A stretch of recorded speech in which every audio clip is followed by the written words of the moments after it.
시간이 되었습니다. 우리 함께 신앙 고백하심으로 7월 첫째 주 주일 예배를 하나님 앞에 올려드리겠습니다. 전능하사 천지를 만드신 하나님 아버지를 내가 믿사오며 그 외아들 우리 주 예수 그리스도를 믿사오니 이는 성령으로 잉태하사 동정녀 마리아에게 나시고 본디오 빌라도에게 고난을 받으사 십자가에 못 박혀 죽으시고 장사한 지 사흘 만에 죽은 자 가운데서 다시 살아나시며 하늘에 오르사 전능하신 하나님 우편에 앉아 계시다가 저리로서 산자와 죽은 자를 심판하러 오시리라. 성령을 믿사오며 거룩한 공예와 성도가 서로 교통하는 것과 죄를 사하여 주시는 것과 몸이 다시 사는 것과 영원히 사는 것을 믿사옵나이다. 아멘. 교동문 제71번입니다. 오라 너희 모든 목마른 자들아 물로 나아오라. 돈 없는 자도 오라. 너희는 와서 사 먹되 돈 없이 값 없이 와서 포도주와 젖을 사라. 너희가 어찌하여 양식이 아닌 것을 위하여 은을 달아주며 배부르게 하지 못할 것을 위하여 수고하느냐. 내게 듣고 들을지어다. 그리하면 너희가 좋은 것을 먹을 것이며 너희 자신들이 기름진 것으로 즐거움을 얻으리라. 너희는 귀를 기울이고 내게로 나와 들으라. 그리하면 너희의 영혼이 살리라. 내가 너희를 위하여 영원한 언약을 맺으리니 곧 다윗에게 허락한 확실한 은혜이니라. 너희는 여호와를 만날 만한 때에 찾으라. 가까이 계실 때에 그를 부르라. 악인은 그의 길을, 불의한 자는 그의 생각을 버리고 여호와께로 돌아오라. 그리하면 그가 긍휼히 여기시리라. 우리 하나님께로 돌아오라. 그가 너그럽게 용서하시리라. 아멘. 찬송가 25장입니다. 멸류관 얻어서 주 앞에 드리세.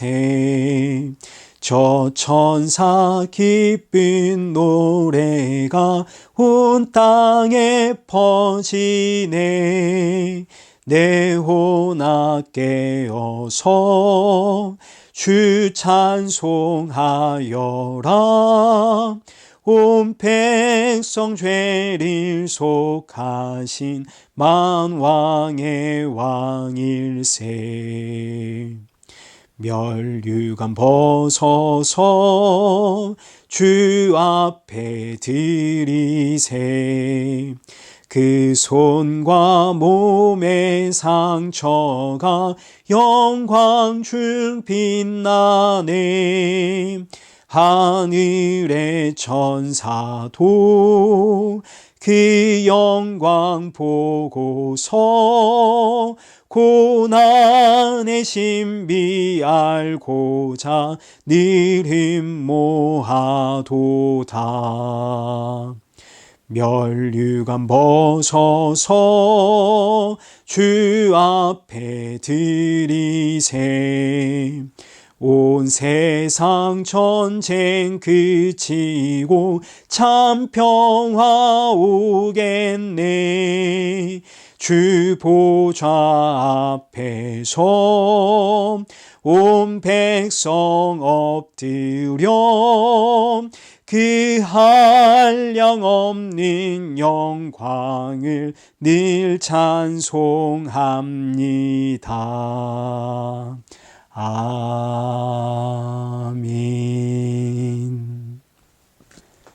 기도하겠습니다.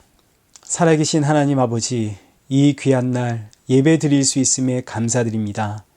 이 예배를 드릴 때마다 이 예배는 오직 예수님의 십자가 공로 때문임을 잊지 않게 하시고 예배 후에는 이 귀한 예수 생명의 증인으로 살아가는 우리 모든 성도들 되어질 수 있도록 성령의 충만함 부어 주옵소서.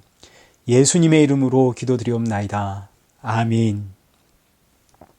성경봉독 하겠습니다. 오늘 보실 하나님의 말씀은 사도행전 18장 12절부터 23절까지의 말씀입니다. 우리 한 절씩 교독하시겠습니다. 갈리오가 아가야 총독되었을 때에 유대인이 일제히 일어나 바울을 대적하여 법정으로 데리고 가서 말하되 이 사람이 율법을 어기면서 하나님을 경외하라고 사람들을 권한다 하거늘 바울이 입을 열고자 할 때에 갈리오가 유대인들에게 이르되 너희 유대인들아 만일 이것이 무슨 부정한 일이나 불량한 행동이었으면 내가 너희 말을 들어주는 것이 옳거니와 만일 문제가 언어와 명칭과 너희 법에 관한 것이면 너희가 스스로 처리하라. 나는 이러한 일에 재판장 되기를 원하지 아니하노라 하고 그들을 법정에서 쫓아내니 모든 사람이 회당장 소스데네를 잡아 법정 앞에서 때리되 갈료가 이 일을 상관하지 아니하니라. 바울은 더 여러나 머물다가 형제들과 작별하고 배 타고 수리아로 떠나갈새 브리스길라와 아굴라도 함께 하더라. 바울이 일찍이 소원이 있었으므로 갱그레아에서 머리를 깎았더라. 에베소에 와서 그들을 거기 머물게 하고 자기는 회당에 들어가서 유대인들과 변론하니 여러 사람이 더 오래 있기를 청하되 허락하지 아니하고 작별하여 이르되 만일 하나님의 뜻이면 너희에게 돌아오리라 하고 배를 타고 에베소를 떠나 가이사랴에 상륙하여 올라가 교회의 안부를 물은 후에 안디옥으로 내려가서 얼마 있다가 떠나 갈라디아와 부르기아 땅을 차례로 다니며 모든 제자를 굳건하게 하니라. 아멘. 교회 소식 알려드리겠습니다. 헌금과 말씀 후원은 이 옆에 있는 설명란을 참고하시면 되겠습니다. 오늘은 교회 절기로 맥주 감사 주일입니다. 2020년 1월부터 6월까지 힘든 일들도 참 많았지만 돌아보면 전부 감사뿐입니다. 앞으로도 감사뿐입니다. 늘 감사가 넘치는 저와 여러분 되시길 축복합니다. 오늘부터 우리 아동부, 청소년부를 위한 성경 공부가 시작이 됩니다. 이제 어린이들에게 따로 연락이 갔을 겁니다. 부모님들 많은 참여를 부탁을 드립니다. 예배 후에는 12시에 줌으로 우리 함께 얼굴을 뵀으면 좋겠습니다. 많은 참여 부탁을 드립니다. 오늘 본문은 사도행전 18장 12절부터 23절까지 사도 바울의 2차 선교 여행이 마무리되는 사건입니다. 2차 선교 여행이 마무리되는 이 시점에서 일어난 사건들을 통해서 이제 사도 바울이 받은 은혜, 사도 바울이 무엇을 깨닫게 되었는가, 여기에 대해서 우리 함께 간략하게 살펴보도록 하겠습니다. 안디옥 교회에서 2차 선교 여행을 시작한 사도 바울은 아시아로 가려고 했지만 성령의 강력한 이끄심으로 인해 유럽으로 가게 되어집니다. 유럽의 첫 관문이 되어지는 빌립보에서부터 사도 바울의 2차 선교 여행이 시작이 되면서 빌립보, 데살로니가, 베레아를 찍고 거기서 바울은 일행과 갈라져서 아덴으로 홀로 떨어지게 됩니다. 아덴, 그 철학의 도시에서 온 힘을 다해 복음을 증거를 했지만 바울은 이 철학의 도시에서 조롱거리가 될 뿐이었습니다. 여기서 깨닫게 된 것이 복음이란 사람의 설득으로 전달되는 것이 아니구나. 이렇게 아덴에서 조롱을 받을 때에 고린도에는 로마에서 추방을 당한 그리스도인들이 있다더라 라는 소식을 듣게 됩니다. 사도 바울은 믿음의 교제를 나누기 위해 기쁨으로 고린도를 향하게 되죠. 고린도에 가서 드디어 믿음의 사람들을 만나게 됩니다. 브루이스길라와 아굴라라고 하는 믿음의 부부를 만나게 되는데 이들 부부는 예수는 과연 메시아인가? 라는 논쟁으로 인해서 로마에서 추방을 당한 유대인들 가운데 하나입니다. 당시 예수님을 믿든 안 믿든 예수는 과연 유대인 메시아인가? 라는 이 논쟁으로 인해서 로마시에 살고 있던 모든 유대인들은 전부 추방을 당하고 말았습니다. 메시아라는 의미가 우리에게 왕이 따로 있다라는 뜻입니다. 지금 로마의 황제가 버젓이 버티고 있는데 유대인들이 우리의 왕이 오셨다 이런 이야기를 하고 다니면서 자기들끼리 논쟁을 하고 다니니까 화가 난 황제가 로마시에 살고 있는 모든 유대인들을 다 추방해 버렸습니다. 그렇게 추방당해 고린도로 흘러 들어온 유대인들 가운데 한 사람이 브리스길라와 아굴라 부부였고 덕분에 바울은 고린도에서 그들을 만나 믿음의 교제를 나누게 됩니다. 같은 믿음을 공유하고 있고 같은 신앙을 공유하고 있는 말이 통하는 사람들과 함께 한다는 것 자체가 얼마나 기쁘고 감사하고 얼마나 큰 위로가 되는지 바울은 이렇게 믿음의 성도들을 만나서 기쁨의 교제를 나누었지만 그러나 여기서 바울은 또 하나의 문제에 직면하게 됩니다. 그것은 바로 여행 경비가 떨어진 거죠. 그래서 바울은 이 브리스길라 가정에 얹혀 살면서 천막 만드는 일을 시작하게 됩니다. 먹고 살아야 하는 문제가 너무너무 시급하니까 평일에는 도무지 복음 증거할 시간적인 여유가 없고 오직 안식일은 유대인들에게 쉬는 날 아닙니까? 이 안식일에만 잠깐 유대인들에게 복음을 증거할 수 있었습니다. 무엇보다 천막을 구매하는 대부분의 유대인들이 이 예수 때문에 로마에서 추방당한 사람들입니다. 물론 그 중에는 믿는 믿음의 성도들도 있었겠지만 대부분의 유대인들은 예수님을 믿지도 않을 뿐더러 예수는 이제 그들에게 원수 중에 원수가 되었습니다. 예수 때문에 삶의 터전에서 쫓겨난 거 아닙니까? 그래서 바울은 그들의 천막을 사가는 그들의 눈치를 보느라 복음을 제대로 증거하지를 못했습니다. 그런데 그러던 어느 날 베레아에서 흩어졌던 실라와 디모데가 바울을 찾아 이 고린도까지 왔습니다. 그런데 빈손으로 온 것이 아니라 빌립보 교회가 보낸, 그리고 데살로니가 교회가 보낸 선교 헌금을 들고 바울을 찾아왔습니다. 이제 바울은 일 안 해도 되죠. 무엇보다 유대인들의 눈치 보지 않고 복음을 증거할 수 있게 되었습니다. 그런데 여기서 바울이 무엇을 깨닫게 되냐면, 야, 나도 정말 남들과 다를 바 없는 똑같은 연약한 죄인이구나. 복음으로 죽고 복음으로 살겠습니다. 그렇게 외치며 다녔는데 정작 나의 경제적 문제가 해결되지 않으니 나도 결국은 사람 눈치 보고 세상 눈치를 보는 나약한 죄인이구나. 나 같은 사람이 어떻게 복음을 증거할 수 있는가? 내가 무슨 자격으로 복음을 증거할 수 있단 말인가? 그런데 그날 밤에 예수님이 사도 바울을 찾아오십니다. 9절 말씀을 보시죠. 밤에 주께서 환상 가운데 바울에게 말씀하시되 두려워하지 말며 침묵하지 말고 말해라. 내가 너와 함께 있음에 어떤 사람도 너를 대적하여 해롭게 할 자가 없을 것이니 이 성중에 내 백성이 많음이라. 바울이 고린도에서 자신의 나약함을 발견하게 되었습니다. 전에는 그렇게 자신이 차서 담대하게 복음을 선포하고 다녔는데 알고 보니 그때는 내가 부족함이 없어서 그랬지. 당장 경제적인 문제가 생기니 나도 사람들의 눈치를 보고 세상의 눈치를 보는 이렇게 연약한 인생이더라. 내가 무슨 자격으로 복음을 증거한단 말인가? 이때 예수님 찾아와서 하시는 말씀이 두려워하지 마라, 침묵하지 마라, 외쳐라. 내가 너와 함께한다. 이 의미는 내가 다 안다는 뜻입니다. 내가 다 안다. 예수님이 다 아십니다. 저와 여러분의 연약함을 다 아시고 우리의 못남을 예수님이 전부 아십니다. 다 아시고 우리를 부르셨고 다 아시고 우리를 증인으로 삼으셨습니다. 내가 다 안다. 다 알고 불렀다. 그러니 두려워하지 말고 외쳐라. 이 말씀이 사도 바울에게 얼마나 큰 위로가 되는지, 예수님은 내가 자신만만하게 복음을 외치고 다닐 때에도 다 알고 계셨습니다. 내가 얼마나 조건 따라 움직이는 인생인지. 성이라, 네가 그렇게 자신만만해도 너 역시 경제적 문제 해결되지 않으면 세상 눈치 보는 존재여 원망하고 불평하는 존재임을 내가 다 안다.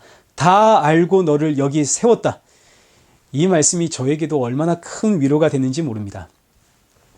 이렇게 위로받은 사도 바울은 11절에 기록되어 있는 것처럼 1년 6개월을 머물며 담대하게 예수가 바로 그리스도다 복음을 증거하기 시작을 했습니다.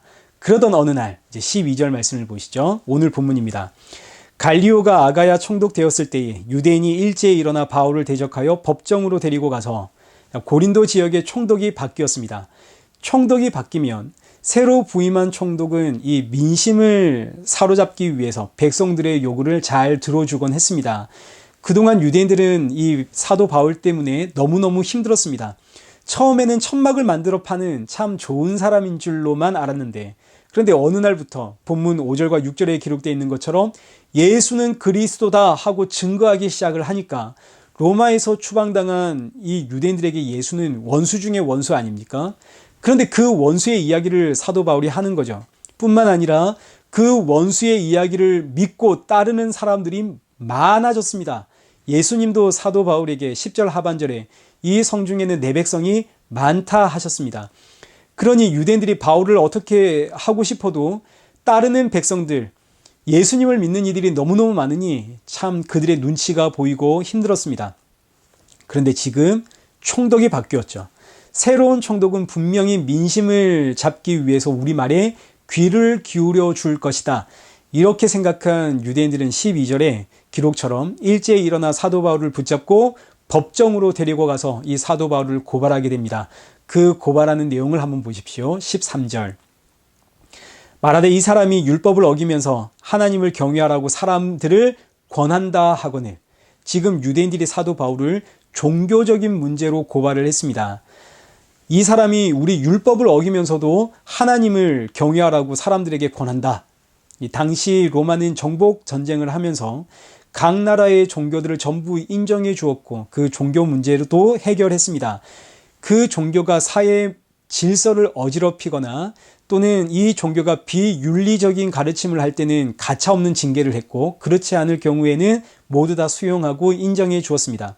지금 유대인들은 저 바울이 우리 유대인들의 질서를 어지럽히고 우리 유대인들에게 비윤리적인 것을 가르친다 하고 고발을 하고 있는 중입니다. 근데 새로운 총독 이 갈리오가 들어보니까 말은 거창해도 결국 이건 유대인들끼리의 종교 문제입니다. 사도 바울의 복음을 이방인들도 듣고 있지만 그들은 오히려 조용합니다. 그들은 불평하지 않습니다. 지금 소란을 일으키는 것은 오히려 이 유대인들입니다. 심지어 바울은 이때 유대인들에게는 복음을 증거하지도 않았습니다. 그 이유는 나중에 살펴보겠습니다만 안디옥에서 사도 바울은 이방인들에게만 복음을 전하고 있었는데 그 이방인들은 조용합니다. 아무 문제가 없습니다.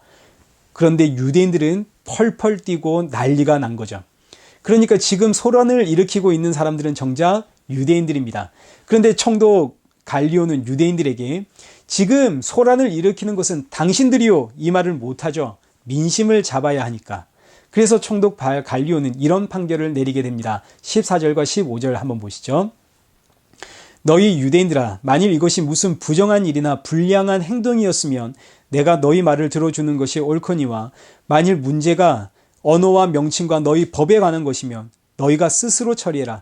나는 이러한 일에 재판장 되기를 원하지 아니하노라 하고 그들을 법정에서 쫓아내니 종교적인 문제는 너희 스스로 해결해라 하고 법정에서 유대인과 바울을 쫓아내어 버렸습니다.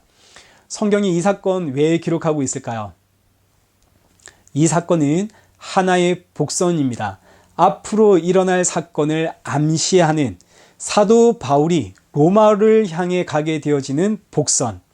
이 사건을 이해하기 위해서 먼저 총독 갈리오가 어떤 사람인지를 정보를 잠시 알아야 됩니다. 이 총독 갈리오는 그 가문은 당대 철학으로 너무너무 유명한 철학가의 가문으로 아버지는 로마의 원로원이고 그의 형은 로마의 황제를 가르치는 철학자 세네카입니다.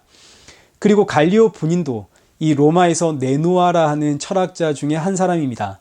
그러니까 이런 사람이 법정에서 재판을 했다면 이 재판을 가지고 토를 달 만한 사람은 거의 없습니다. 로마에서 갈리오와 그 집안의 영향력은 어마무시했습니다. 그런 갈리오가 지금 사도 바울에게 무죄 선고를 한 거죠. 자, 그런데 사도행전 25장에 똑같은 사건이 똑같이 반복이 됩니다. 사도행전 25장 1절 말씀을 한번 보십시오. 유대 지역의 총독이 새로 부임을 하게 됩니다. 그 이름은 베스도.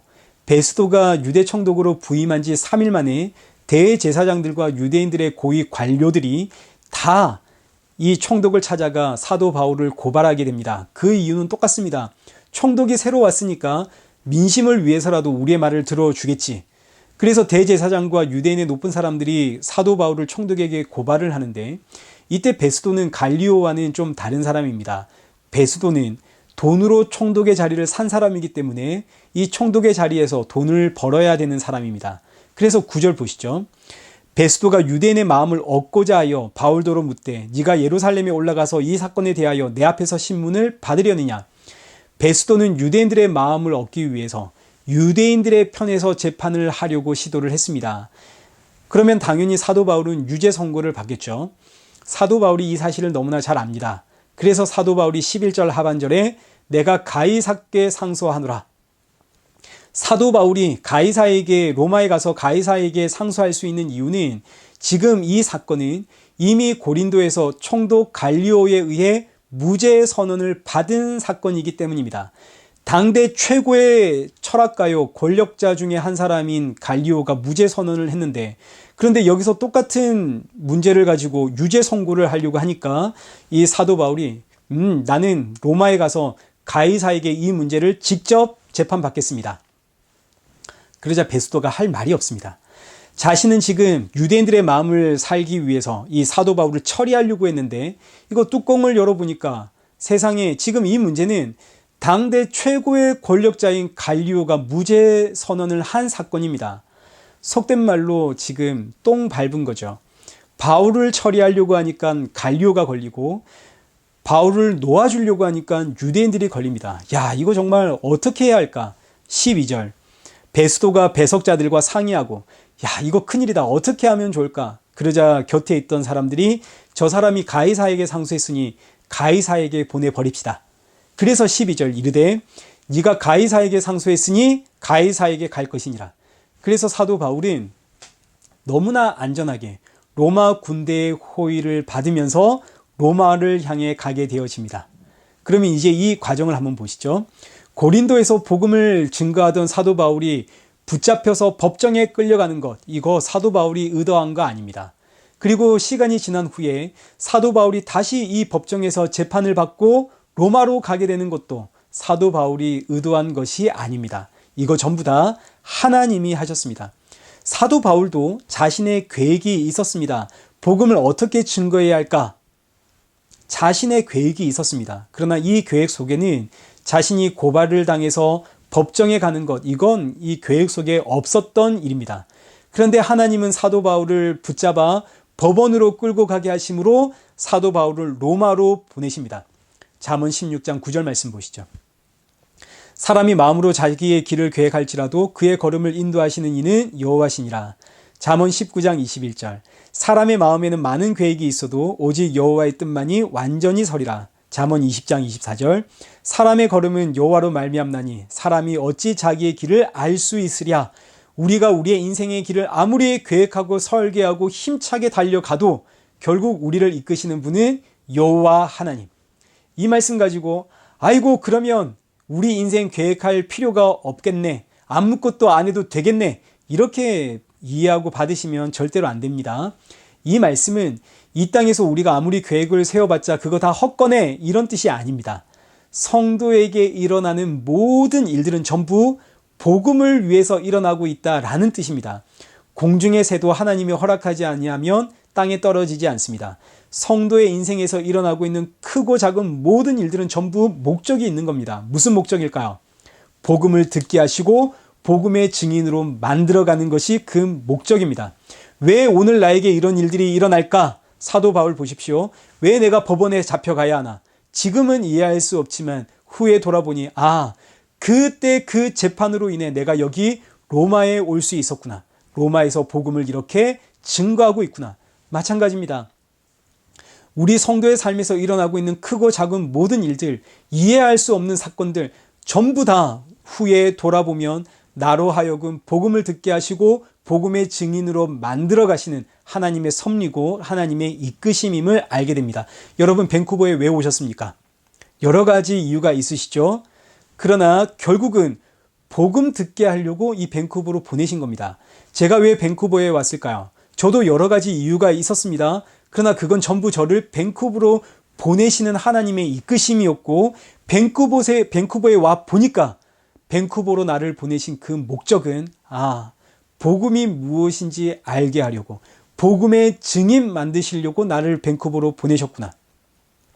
제가 목사이지만 한국에서 저는 복음이 뭔지 몰랐습니다. 칼빈주의, 개혁주의, 복음주의 좋은 말은 다 하고 다녔지만 정작 복음이 뭔지를 잘 몰랐습니다. 밴쿠버에 와서 담임 목회를 하면서 왜 오직 예수님 뿐인지를 제가 비로소 알게 되었습니다. 그러니 제가 이 밴쿠버에 온 이유가 뭔가요? 복음이 무엇인지 알게 하시려고 복음의 증인으로 만들어 놓으시려고 하나님이 저를 밴쿠버로 끌고 오심입니다. 저는 밴쿠버에 이렇게 끌려왔습니다. 근데 여러분도 마찬가지 아닙니까? 여러분 밴쿠버에 왜 오셨나요? 복음 듣게 하시려고 밴쿠버로 보내신 것이고 복음의 증인으로 만들어 놓으시려고 밴쿠버로 보내심입니다. 지금 방송으로 이 영상을 보시는 여러분도 마찬가지 아닙니까? 하나님께서 우리의 걸음을 이끄십니다. 그런데 어디로 이끄시나요? 시편 23편 2절에 푸른 풀밭과 쉴만한 물가로 우리를 이끄신다 하십니다. 그러면 푸른 풀밭과 쉴만한 물가는 어딘가요? 예수님과 그의 십자가가 바로 푸른 풀밭이고 쉴만한 물가입니다. 그래서 예수님 하시는 말씀이 수고하고 무거운 짐진 자들아 다 내게로 오라. 내가 너희를 쉬게 하리라. 그러니까 하나님께서 우리의 걸음을 인도하시는데 그 이끄시는 길은 무슨 우리가 성공하고 우리가 형통해지고 잘 먹고 잘 살고 그런 길이 절대 아닙니다. 이건 그냥 우리의 소원과 바램, 우리가 죄인이라는 것을 증거하는 것들이고, 하나님께서 우리의 걸음을 이끄시는 길은 예수님과 그 십자가가 있는 복음이 있는 곳, 복음이 선포되는 곳, 그것이 바로 교회 아닙니까? 그래서 하나님은 성도를 교회로 이끄십니다. 마찬가지, 날 향한 하나님 아버지의 뜻이 뭘까? 많은 분들이 하나님의 뜻을 모르겠다고 하나님 주의 뜻을 저에게 알려 주옵소서 기도하시는데, 이런 분들은 정말 회개하십시오. 하나님 주의 뜻이 뭡니까? 알려주십시오. 이런 기도는 지금 내 상황이, 내 환경이 내가 계획한 대로 안 되니까, 내 뜻대로 안 풀리니까, 그래서 이런 기도하는 겁니다. 대체 하나님 주의 뜻은 뭡니까? 그런데 하나님은 이미 하나님의 뜻을 우리에게 다 알려주었습니다. 요한복음 6장 38절에서 40절 말씀을 보십시오. 내가 하늘에서 내려온 것은 내 뜻을 행하려 함이 아니요 나를 보내신 이의 뜻을 행하려 함이니라. 나를 보내신 이의 뜻은 내게 주신 자 중에 내가 하나도 잃어버리지 아니하고 마지막 날에 다시 살리는 이것이니라. 내 아버지의 뜻은 아들을 보고 믿는 자마다 영생을 얻는 이것이니 마지막 날에 내가 이를 다시 살리리라. 그러니 하나님 아버지의 뜻은 그 아들을 보고 믿는 것, 자기 백성들 하나도 잃어버리지 않고 전부 예수 믿게 만드는 것, 이것이 하나님 아버지의 뜻입니다. 따라서 하나님 아버지의 뜻은 예수 그리스도가 선포되는, 복음이 선포되는 바로 그곳으로 나를 이끄심, 이것이 바로 날 향한 하나님 아버지의 뜻이고 하나님 아버지의 계획입니다. 그 뜻을 따라 오늘 우리가, 그리고 온 세계 모든 성도들이 오늘 이 시간 교회에 모여 하나님 앞에 나와 예배 드리고 있는 거 아닙니까? 아무리 내가 내 인생을 계획하고 멋지게 설계하고 이를 위해 힘차게 달려나가도 정신 차려보면 나는 예수님의 십자가 앞입니다. 이렇게 재판을 받고 풀려난 사도 바울은 여기 18절에 기록되어 있는 것처럼 고린도를 떠나 고린도에서 여러 날을 머물다가 형제들과 작별을 하고 이제 고린도를 떠나 에베소로 가게 되어집니다. 그런데 고린도를 떠날 때 이 사도 바울이 일찍이 서운한 일이 있어서 머리를 깎았다 그럽니다. 머리를 깎았다는 의미는 내가 서운한 것이 여기서 끝났다라는 뜻입니다. 유대인들이 하나님께 서원하면 세 가지를 지켜야 됩니다. 서원이 끝날 때까지 첫째는 포도주를 마시면 안 되고, 둘째는 죽은 것을 가까이 하면 안 되고, 셋째는 머리를 깎아서는 안 됩니다. 그런데 그 서원한 내용들, 하나님께 서원한 내용들이 다 이루어졌을 때는 그날 머리를 깎음으로 내가 서원한 모든 내용들이 오늘 끝났습니다. 선포를 해야 합니다. 사도 바울이 지금 그 이야기를 하고 있는 거죠. 뭔지는 모르지만 사도 바울이 고린도에서 서원을 했고 고린도를 떠날 때에 그 서원을 다 이루었다는 의미로 머리를 깎았습니다. 그럼 대체 사도 바울은 고린도에서 무슨 서원을 했을까요? 본문 5절과 6절을 보십시오. 천막을 만들던 이 사도 바울이 어느 날부터 유대인들에게 예수는 그리스도다 밝히 증거하기 시작을 했습니다. 그러자 유대인들이 이 말에 얼마나 강력하게 대응을 하는지 6절 말씀을 보시면 그들이 대적하여 비방하거늘 사도 바울이 옷을 털어버립니다. 옷을 털었다는 의미는 알겠습니다. 나는 이제 여러분들에게 복음 증거하지 않겠습니다 라는 뜻입니다. 복음을 증거할 때 너무나 강력하게 대적을 하니까 사도 바울이 아덴에서 깨달은 게 있지 않습니까? 복음은 설득한다고 해서 전달되는 것이 아닙니다. 유대인들이 얼마나 거세게 전달하는지 사도 바울이 옷을 털며 하는 말이 너희 피가 너희 머리로 돌아갈 것이요 나는 깨끗하니라. 이후에는 이방인에게로 가리라. 이것이 사도 바울의 서원입니다. 여러분이 이렇게 거세게 반응하니까 저는 이제 오늘부터 여러분에게는 복음에 대해서 이야기하지 않겠습니다. 제가 이방인에게만 복음을 증거하겠습니다 하고 사도 바울이 서원을 했다는 이야기입니다. 그럼 사도 바울의 이 서원은 무엇을 위해서일까요? 그 순간의 감정 때문일까요? 그렇지가 않습니다. 복음 증거를 위해서입니다. 복음을 가지고 지금 거세게 대응하고 있는 유대인들과 논쟁하고 토론하고 말다툼을 하는 이것은 저들을 구원하는 일이 아니라 오히려 복음 증거에 방해가 되고 장애가 된다 하는 판단을 사도 바울이 했기 때문입니다. 이런 판단은 아덴에서 경험을 했죠. 유대인들과 말로 싸워 이긴다고 해서 그들에게 믿음 들어가는 거 아니고 성경을 펼쳐서 논리로 유대인들을 이겼다고 해서 그들 안에 믿음이 들어가는 것이 아닙니다. 오히려 그걸 지켜보고 있는 사람들이 상처받을 수도 있고 시험에 들 수도 있습니다. 복음 전파에 방해가 될 수 있습니다. 그래서 복음 증거를 위해 사도 바울이 서원을 하는 겁니다. 고린도에서는 거세게 반응하는 저 유대인들에게 복음 전가하지 않겠습니다. 그리고 이제 고린도를 떠날 때는 사도 바울이 머리를 깎음으로 이 서원은 여기서 종결되었습니다 하고 선포를 하는 거죠. 왜냐하면 복음의 1차 대상은 언제나 유대인이기 때문입니다. 사도 바울이 아무리 이방인을 위한 사도라 하더라도 유대인들에게 먼저 복음을 증거해야 하는 책임이 사도 바울에게 있었습니다. 그래서 고린도를 떠날 때는 이 소원은 여기서 끝났습니다 하는 의미로 머리를 깎고 에베소로 가는 겁니다. 에베소에 가서 19절에 기록되어 있는 것처럼 에베소에서 가서 에베소에 도착하자마자 회당에 들어가 유대인들에게 복음을 증거하는 거죠. 자, 그러니 이제 한번 보십시오. 사도 바울이 복음을 증거한 이유가 뭡니까? 복음을 위해서입니다. 자신의 한순간의 감정, 한순간의 혈기가 아니라 복음을 위해서, 복음을 위해 소원을 했고 복음을 위해 머리를 깎고, 사실 사도 바울이 지금 머리 깎을 이유는 없죠. 머리를 깎는 것은 율법입니다. 사도 바울은 율법의 완성이 예수님께 있다는 사실을 압니다. 예수님을 믿는 자는 율법을 완성한 사람입니다. 오히려 사도 바울은 율법을 지켜야 한다 주장했던 사람들과 온 힘을 다해 싸웠던 사람입니다. 그런데 이 사도 바울이 율법을 지키죠. 왜일까요? 유대인들에게 복음을 증거하기 위해서입니다. 그래서 후에 사도 바울이 이 고린도를 기억하면서 자신의 심정을 이렇게 표현을 했습니다. 고린도전서 9장 19절. 내가 모든 사람에게서 자유로우나 스스로 모든 사람에게 종이 된 것은 더 많은 사람을 얻고자 함이라. 유대인들에게 내가 유대인과 같이 된 것은 유대인들을 얻고자 함이요 율법 아래에 있는 자들에게는 내가 율법 아래에 있지 아니하나 율법 아래에 있는 자같이 된 것은 율법 아래에 있는 자들을 얻고자 함이요. 21절. 율법 없는 자에게는 내가 하나님께는 율법 없는 자가 아니요 도리어 그리스도의 율법 아래에 있는 자이나 율법 없는 자와 같이 된 것은 율법 없는 자들을 얻고자 함이라. 약한 자들에게는 내가 약한 자와 같이 된 것은 약한 자들을 얻고자 하며 내가 여러 사람에게 여러 모습이 된 것은 아무쪼록 몇 사람이라도 구원하고자 함이니 내가 복음을 위하여 모든 것을 행함은 복음에 참여하고자 함이라. 자, 지금 이제 이 말씀을 보니까 사도 바울은 정말 줏대가 없어 보입니다. 이럴 때는 유대인처럼 저럴 때는 이방인처럼 사도 바울 지금 대체 왜 이러나요? 선교 여행을 하면서 특히 아덴과 고린도에서 사도 바울이 크게 깨달았기 때문입니다. 2차 선교 여행을 시작할 때만 하더라도 사도 바울은 이 마가를 데려가냐 마냐의 문제로 바나바와 크게 다투었던 사람입니다. 결국 바나바와 갈라서게 되어지죠. 사도 바울은 복음을 전하는 자신의 기준이 있었고 자신의 틀이 있었습니다. 그런데 이 기준과 틀에 마가가 미치지를 못하더라 이거죠. 그러니 마가는 나와 함께 선교 여행을 할 자격이 없다. 마가는 나와 다르다 이 이야기입니다. 사도 바울은 자신의 기준이 있었고 틀이 있었고 줏대가 있었습니다. 그런데 고린도에 도착을 해서 사도 바울이 자신의 실체를 알았죠.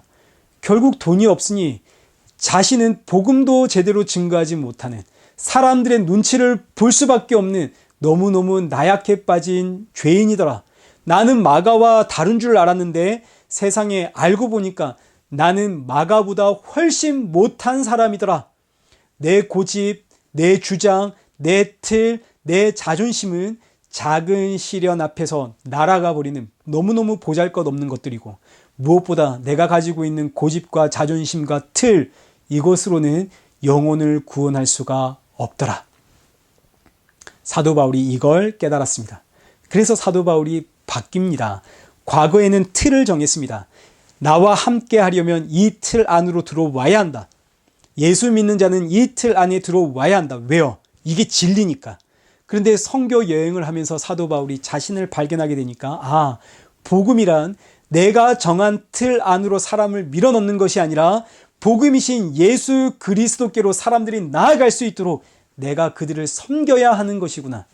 그래서 사도 바울이 유대인에게는 유대인처럼 유대인을 섬기고 이방인들에게는 이방인처럼 되어 그들을 섬김으로 혹 내가 복음의 걸림돌이 되지 않도록 나도 그들과 똑같은 죄인이라는 사실을 잊지 말자. 이 의미가 지금 사도 바울이 고린도를 떠나면서 머리를 깎았다라는 사건 속에 담겨져 있는 겁니다. 나도 똑같은 죄인입니다. 그렇기에 복음 증거를 위해서 유대인들에게는 유대인처럼 그들을 섬기고 이방인에게는 이방인들처럼 다가가 그들을 섬기겠습니다. 이것이 신앙의 성숙입니다. 믿음이 자라거나 변한 것은 아닙니다. 믿음은 똑같습니다. 사도 바울은 과거에도 예수님을 믿고 있었고 지금도 예수님을 믿고 있습니다. 믿음은 하나님이 넣어주시는 은혜요 선물이기 때문에 믿음이란 변하는 게 아닙니다. 믿음은 변하지 않습니다. 그러나 사람을 대하는 자세는 변했습니다. 과거에는 내가 정한 이 틀 안으로 사람을 우겨 넣었는데 이제는 그런 내 모습이 오히려 복음의 걸림돌이 될 수 있다는 사실을 알았기에 이제는 복음을 위해 섬깁니다. 이렇게 섬김을 배운 사도 바울은 고린도를 떠나 에베소에 가서 복음을 전하고 에베소에서 안디옥으로 돌아가 2차 선교 여행을 끝내게 됩니다. 그러면 이제 이 사도 바울의 2차 선교 여행, 우리가 그동안 쭉 살펴보았죠. 이걸 전부 다 정리하면 사도 바울의 2차 선교 여행은 결국 사도 바울을 예수님의 증인으로 하나님의 백성답게 만들어가는 과정이라는 사실을 우리가 알게 되어집니다. 사도 바울은 이 선교 여행을 통해서 자신의 연약함을 보았고 자신의 죄를 보았고 자신이 가지고 있는 선교 틀이 복음의 걸림돌이 될 수 있다는 사실도 발견하게 되었습니다. 이 선교 여행을 통해서 사도 바울은 복음을 위해서라면 유대인에게는 유대인처럼 이방인에게는 이방인처럼 다가가 섬길 수 있는 성도가 되었습니다. 이 의미는 사도 바울의 세계관이 이렇게 확장되었다는 이야기지 사도 바울이 정말로 이렇게 섬기는 사람이 되었다 이런 뜻은 아닙니다. 사도 바울은 여전히 죄인입니다. 사도 바울이 섬김을 배웠지만 이 섬김은 죽는 그날까지 훈련되어야 하는 거죠. 오늘 저와 여러분의 신앙 여정이 사도 바울의 선교 여행과 같습니다. 우리에게 일어나고 있는 크고 작은 사건들을 통해서 하나님은 우리에게 복음을 듣게 하시고 복음의 증인으로 만들어 가십니다. 이 크고 작은 사건을 통해 누군가는 지금 나의 연약함을 발견하게 될 것이고 또 누군가는 지금 내가 가지고 있는 신앙의 틀이 복음의 장애가 되는구나 하는 것을 알게 될 것이고 이렇게 저와 여러분은 주님 부르시는 그날까지 복음을 위해서 마치 예수님께서 십자가에서 나를 살리려고 죽으셨던 것 같이 예수님의 그 섬김을 배우게 되고 그 섬김을 훈련받게 되어집니다. 우리는 지금 이 과정 속에 있습니다. 우리는 원하든 원하지 않든 이 과정을 배우고 훈련하게끔 되어져 있습니다. 그리고 이 과정을 졸업하는 그날이 우리 주 예수 그리스도 만나는 그날입니다. 우리 주님 부르시는 그날까지 기쁨으로 이 섬김의 훈련, 이 과정을 훈련받는 저와 여러분 되시길 축원합니다. 우리 함께 찬양하겠습니다. 찬송가 449장입니다. 예수 따라가며 복음 순종하면 우리 행할 길 환하겠네. 주를 의지하며 순종하는 자리 주가 늘 함께 하시리라. 의지하고 순종하는 길인 예수 안에 즐겁고 복된 길이로다. 해를 당하거나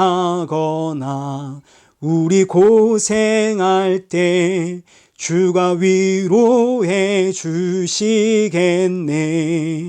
주를 의지하며 순종하는 자리 주가 위해 주시리라.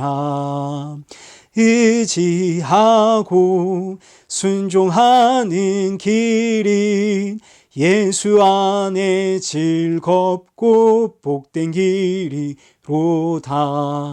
남의 짐을 지고 슬픔 위로하면 주가 상급을 주시겠네. 주를 의지하며 순종하는 자리 항상 복 내려주시리라.